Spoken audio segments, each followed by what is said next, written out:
Adam आज घर में अकेला है क्योंकि उसकी फैमिली किसी रिलेटिव के घर पार्टी एंजॉय करने गई हुई थी। सुबह एडम की आंख एक अजीब सी आवाज सुनते हुए खुली। जब एडम देखने के लिए बाहर वाले डोर पर गया तो ऐसा लग रहा था कि बाहर किसी की लड़ाई हो रही है। एडम डोर के होल से देखता है लेकिन बाहर उसे कोई भी दिखाई नहीं देता।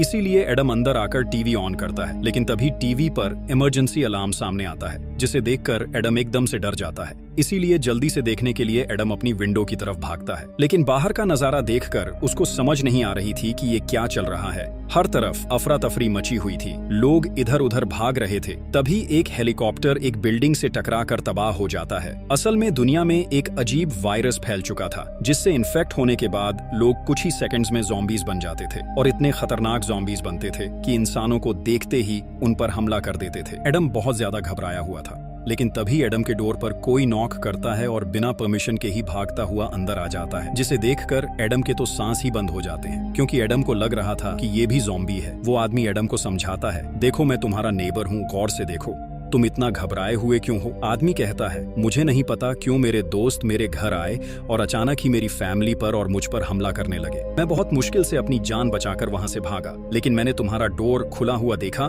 तो मैं यहाँ आ गया। इसके बाद वो एडम से उसका वॉशरूम यूज करने की परमिशन मांगता है, तो एडम उसे परमिशन दे देता है। इसके बाद एडम न्यूज सुनता है, जहां उसे पता चलता है कि शहर भर में वायरस फैल चुका है और लोग ज़ॉम्बीज बनते जा रहे हैं। एडम भागता हुआ अपने किचन में से चाकू उठाकर आदमी से कहता है, देखो मैं अभी तक बिल्कुल सेफ हूँ, मैं इन्फेक्ट नहीं हुआ। इससे पहले कि मैं तुम्हें मार दूं, यहाँ से निकल जाओ। देखते ही देखते उस आदमी की आंखें लाल होने लगती हैं, लेकिन एडम किसी तरह उसे घर से बाहर निकाल देता है और जल्दी से अपना डोर लॉक कर देता है। एडम डोर के होल से देखता है, बाहर दो ज़ॉम्बीज एक इंसान को इन्फेक्ट करके उसे खा रहे थे, जिसे देखकर एडम डर जाता है। अंदर आकर एडम अपनी फैमिली को कॉल करने की बहुत कोशिश करता है, लेकिन फोन में सिग्नल ना होने की वजह से उसका किसी के साथ भी कॉन्टैक्ट नहीं हो पा रहा था। थोड़ी देर बाद कुछ सिग्नल्स आते हैं, तो एडम को अपनी फैमिली की तरफ से बहुत सारे मैसेजेस आए हुए थे, जिसमें उसके डैड एडम से कहते हैं कि मैं और तुम्हारी मॉम मेरे ऑफिस में है, लेकिन तुम्हारी बहन का कोई आता पता नहीं, वो हमें कहीं भी नहीं मिल रही। तुम अपना ध्यान रखो और घर के डोर्स और विंडोज अच्छे से बंद करके रखो,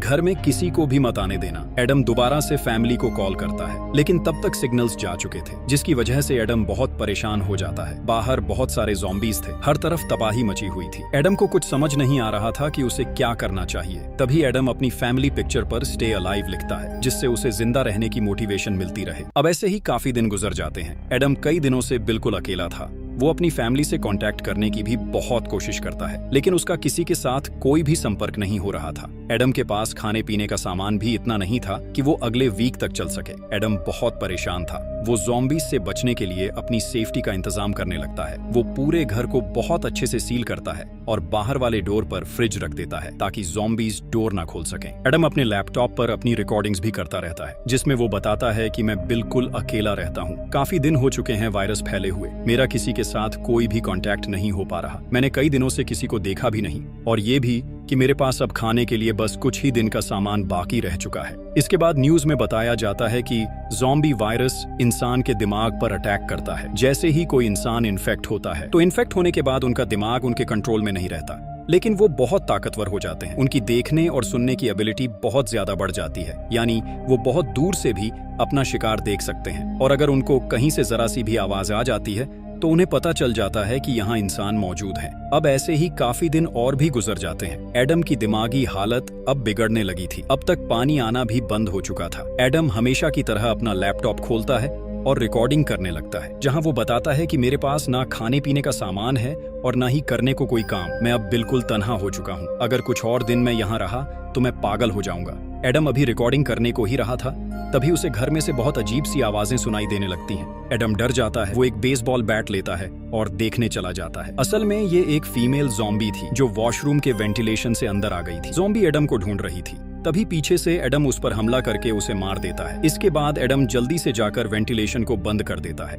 एक दिन एडम रिकॉर्डिंग कर ही रहा था, तभी उसके फोन में थोड़े से सिग्नल्स आते हैं। वो जल्दी से भागता हुआ अपनी मॉम को कॉल करने की कोशिश करता है, लेकिन कॉल नहीं हो पाती। तभी उसे उसकी मॉम का पुराना वॉइस नोट आता है, जिसमें वो बता रही थी कि हम लोग बिल्कुल सेफ हैं, हमारे साथ और भी बहुत सारे लोग हैं। इसी के साथ पीछे बहुत शोर होने लगता है और मैसेज वहीं कट हो जाता है, जिसका साफ मतलब ये था कि वहां भी ज़ॉम्बीज ने हमला कर दिया है और ईडम के मॉम डैड भी अब तक ज़ॉम्बीज बन चुके होंगे। ईडम अंदर से टूट जाता है और बहुत ज्यादा रोता है। ईडम बहुत गुस्से में था, इसीलिए वो अपना बेसबॉल बैट उठाता है और ज़ॉम्बीज को मारने के लिए घर से निकल जाता है। लेकिन बाहर बहुत सारे ज़ॉम्बीज थे जो ईडम के पीछे लग जाते हैं, इसीलिए भागता हुआ ईडम वापस से अपने घर आ जाता है। ईडम ने 4-5 दिन से कुछ नहीं खाया पिया था, इसीलिए वो थक हार कर फैसला करता है कि उसे अब अपनी जान ले लेनी चाहिए। इसीलिए जब वो अपने आप को फांसी देने वाला था, तभी वो सामने वाले अपार्टमेंट में एक लड़की को देखता है। लेकिन उसी टाइम ईडम के पांव से चेयर स्लिप हो जाती है और ईडम वहीं लटक जाता है। लेकिन उसकी किस्मत अच्छी थी कि वो किसी तरह नीचे गिर जाता है। ईडम को यकीन नहीं हो रहा था कि उसके सामने कोई लड़की है, क्योंकि उसने काफी टाइम से किसी भी इंसान को नहीं देखा था। जब लड़की की नजर एडम पर जाती है तो उसे लगता है कि एडम भी इन्फेक्टेड है, इसीलिए वो अपनी विंडो के सामने पर्दा कर देती है। अब निराश होकर एडम रिकॉर्डिंग करने के लिए दोबारा से अपना लैपटॉप ऑन करता है, लेकिन अब उसके लैपटॉप की बैटरी भी खत्म हो जाती है। तब एडम एक पेपर पर वो सब लिखने लगता है जो एडम उस लड़की को कहना चाहता था। अगले दिन दोनों अपनी अपनी विंडो के सामने आते हैं। दोनों एक दूसरे को अपना नाम बताते हैं। लड़की का नाम एवा था। एक दूसरे से काफी टाइम बाद मिलकर दोनों बहुत खुश होते हैं। एवा ईडम से कुछ खाने के लिए पूछती है, तब ईडम कहता है, नहीं, मेरे पास खाने के लिए कुछ नहीं है, लेकिन पीने के लिए पानी है जो कल रात को बारिश से उसने इकट्ठा किया था। तभी एवा को ज़ॉम्बीज के आने की आवाज सुनाई देती है, तो वो बहुत डर जाती है, इसीलिए वो दोबारा से विंडो के सामने पर्दा करने लगती है। तब ईडम एवा से पूछता है कि क्या हम कल दोबारा से बात कर सकते हैं, तो एवा हाँ में जवाब देती है। आज रात दोबारा से बहुत तेज बारिश होती है, तो ईडम बहुत सारा पानी स्टोर कर लेता है और खुद भी नहाता है। अगली सुबह दोनों अपनी अपनी बैल्कनी में आते हैं। तब ईडम एक रस्सी ईवा की तरफ भेजता है, जिससे वो पानी की बॉटल्स ईवा की तरफ भेजता है।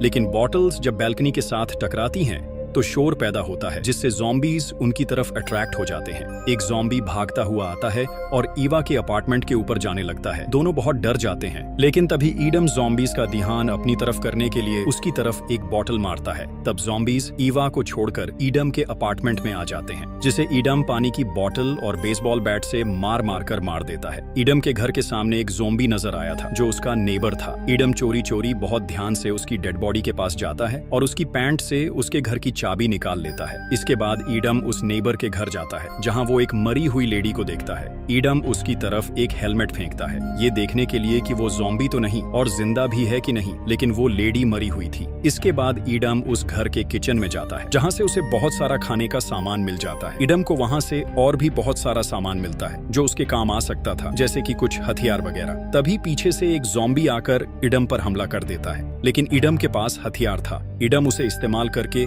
ज़ॉम्बी पर ही हमला करके उसे मार देता है। इसके बाद ईडम चुपचाप अपने अपार्टमेंट में आ जाता है। तभी उसे याद आता है कि उसने ज़ॉम्बीज से फाइट की है, इसीलिए ईडम जल्दी से अपने कपड़े उतार कर देखने लगता है। लेकिन ईडम की किस्मत अच्छी थी, उसे कहीं भी कोई कट नहीं लगा था। इसके बाद ईडम नेबर्स के घर से लाया हुआ बैग देखता है, जिसमें से उसे 2 वॉकी टॉकी मिलती हैं, जिनमें से एक वो एवा की तरफ फेंक देता है, जिसकी आवाज सुनकर ज़ॉम्बीज भागते हुए उसकी तरफ आते हैं। लेकिन ईडम एक बार फिर से अपनी जान बचाते हुए अपने घर वापस आ जाता है। इसके बाद दोनों एक दूसरे से बात करते हैं, जिसके बाद दोनों को बहुत अच्छा लगता है। अब इस तरह 5-6 दिन और गुजर जाते हैं, लेकिन अब दोबारा से ईडम और ईवा के पास खाना खत्म हो चुका था। इसीलिए ईडम अब अपने घर की वेंटिलेशन का इस्तेमाल करके दूसरे अपार्टमेंट में जाने की कोशिश करता है। जब ईडम दूसरे अपार्टमेंट में जाता है तो वहाँ उसे बहुत सारा खाने का सामान मिल जाता है। ईडम एवा को बताता है कि उसे बहुत सारा खाने का सामान मिला है। एवा ईडम पर नाराज होती है कि बाहर बहुत सारे ज़ॉम्बीज हैं, इसीलिए तुम्हें अपने घर से बाहर नहीं जाना चाहिए था। तभी ईडम को पीछे से किसी की आवाज आती है,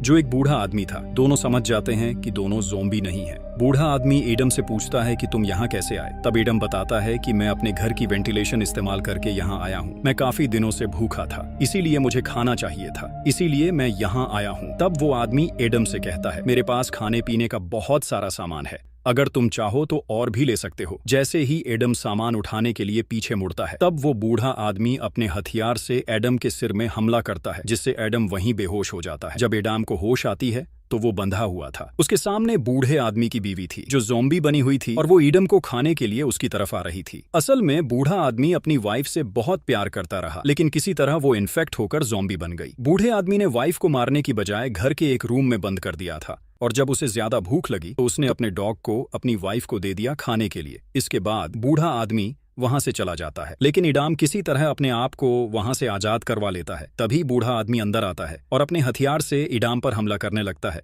लेकिन इडाम हमले से बच जाता है और बूढ़े आदमी को उसकी ज़ॉम्बी वाइफ की तरफ धक्का दे देता है और उसकी वाइफ अपने ही हस्बैंड को इन्फेक्ट कर देती है। एडम भी जल्दी से सामान पकड़ता है और वहां से निकल जाता है। तब ईवा एडम को बताती है कि उसके घर में भी ज़ॉम्बीज आ चुके हैं। इसीलिए एडम अपने अपार्टमेंट से ईवा के अपार्टमेंट में जंप कर देता है, लेकिन उसका पांव स्लिप होता है और वो नीचे जा गिरता है। लेकिन ईवा अपनी बेडशीट से उसे ऊपर लाने में मदद करती है। लेकिन अब ज़ॉम्बीज भी उसके पीछे पीछे आ रहे थे। इसीलिए एडम ईवा के अपार्टमेंट में से एक फ्लोर नीचे रुक जाता है और बेडशीट काट देता है, जिससे ज़ॉम्बीज नीचे गिर जाते हैं। इसके बाद एडम ईवा से कहता है कि उसके अपार्टमेंट में जंप कर दे। ईवा बिल्कुल ऐसा ही करती है और जंप करके एडम के पास आ जाती है। ये दोनों फैसला करते हैं कि ये जगह बिल्कुल भी सेफ नहीं है, इसीलिए हमें यहाँ से निकल जाना चाहिए। अब दोनों एडम के अपार्टमेंट में जाने लगते हैं, लेकिन तभी इनके पीछे बहुत सारे ज़ॉम्बीज लग जाते हैं। 2 ज़ॉम्बीज एडम पर हमला कर देते हैं। एडम एक ज़ॉम्बी को नीचे गिरा देता है, लेकिन एक ज़ॉम्बी अभी भी एडम पर हमला करने की कोशिश कर रहा था। तभी पीछे से ईवा उस ज़ॉम्बी को मार देती है। जल्दी से ये दोनों एडम के अपार्टमेंट में आ जाते हैं। तब एडम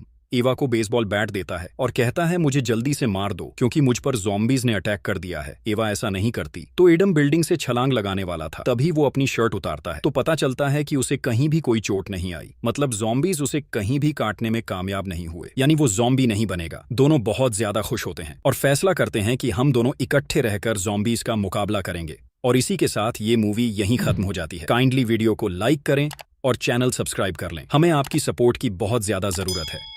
Thanks for watching.